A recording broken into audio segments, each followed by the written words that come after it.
Okay, so we're now going to show you the trick for wiping paws. This is an advanced level trick, but as you know, you can use this for intermediate if you'd like as well. And that will also give you extra points. So what we're looking at initially is just starting to show your dogs what to do with their front paws, a little bit of movement at first, helping them to start building up a little bit more confidence and a bit more awareness of those front feet. At the same time, they are having to put a lot of work on the back end, so we don't want them to dive in too quickly if they're not natural white paws or natural diggers. So we gradually build them up, and that helps them to build up the strength to be able to do this nice and neat and tidily. Cassie and Merlin aren't natural diggers at all, so this is quite a big one for them. Taylor does occasionally dig, so white paws are a little bit more natural for him. So all we're going to start with is teaching a dog what to do with their front feet. We've lost the dog. We're here. There's a good girl. I'm going to show you with Cassie. As you know, Cassie is deaf, that a bit older, she's got a cataracts, so she can take a little bit longer to pick something up. She does actually know white paws with a visual cue, but I thought I'll show you with her because she does do sometimes a couple of extra things which you might come across with your own dogs. So the first stage is you have a blanket or a mat, and you want your dog to be on the blanket rather than in front of it looking at it, because you want them to lift the blanket towards them to reveal the treat. Put the treat under the blanket, go under a couple of inches, because if it's too near the outside edge, hang on, then they're going to just put their mouth under it and take it basically. Let them sniff. Where could it be? But you watch that they don't lift the blanket with their mouth, which is something Cassie tries to do occasionally, and you have to watch for that because you want them to use their paws and not their mouths. Where could it be, Cass? Can you find it? Where is it? Oh, yes, good girl.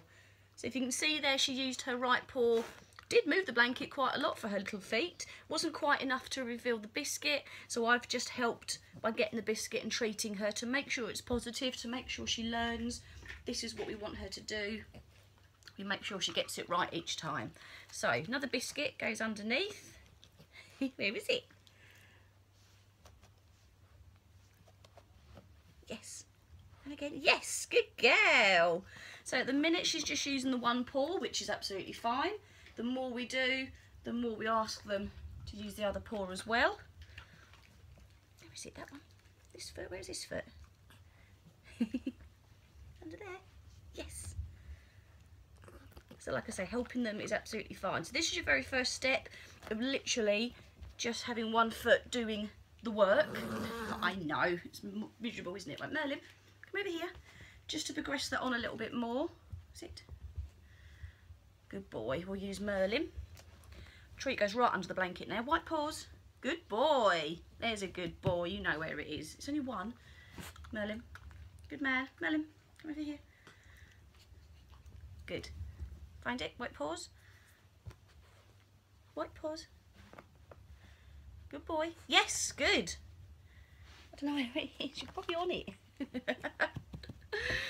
So for Merlin there, if you could see, I put the biscuit much further in. Good boy, Taylor. There you go, darling. So that he used one paw, didn't find the biscuit, he used the other paw to help himself out, and then he got that reward. So that just meant he used both paws just to build him up a little bit. Merlin knows white paws. You'll notice I used the white paws cue for him because I know he was going to do it. He's still wiping his paws now. Merlin, can you turn around and do that? People don't want to see your bottom. If you've got a dog that really is struggling with a blanket, so they're just picking up with their mouths or they're not really sure what you want, sometimes using a harder item like a bath mat or a doormat can help because it's a little bit heavier, and it means that rather than just picking it up or it flapping out of the way, they do have to actually do the work. Can you turn around? Because it's not nice looking at your bottom. Good boy. So once you've got a very small amount of paw wiping, you can build it up if you want to, so you can give them a treat for that one bit, but actually if they happen to do a few extra paws, you give them the jackpot. You can progress it so that then there's no treat underneath, but you pretend that there's a treat, so you pretend to put something under. White paws, yes, good boy. And the treat comes from somewhere else. Good boy. Right, Merlin, white paws, where is it? Yes, good boy. So then you pretend, and then you build it up literally to where you ask your dog, Merlin, white paws. Good boy. And how much you get? White paws. Wipe them. Yes. What you want obviously depends on what you get. So if you want them to do more, then you'd ask them to do more before you treat or click.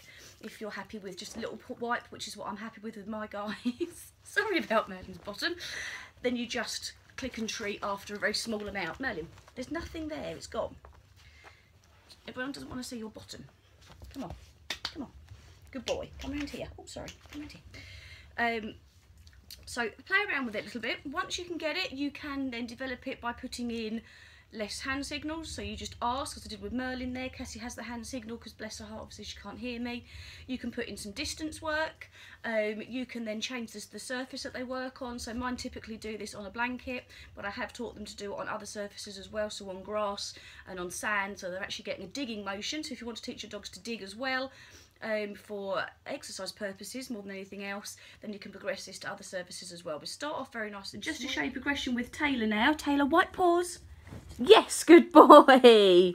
What a good man. So for Taylor now, I've progressed him on a little bit, so he's in different places. He's currently on the sofa on a blanket, so I might do this outside, I might do it indoors on different floor surfaces with different textures. But I'm looking for him to do a much bigger distance now, much bigger movement with his Wipe Paws. So as you saw, he used both paws, and I prefer him to do that because I want him to work on his back and his legs at the same time. Okay, so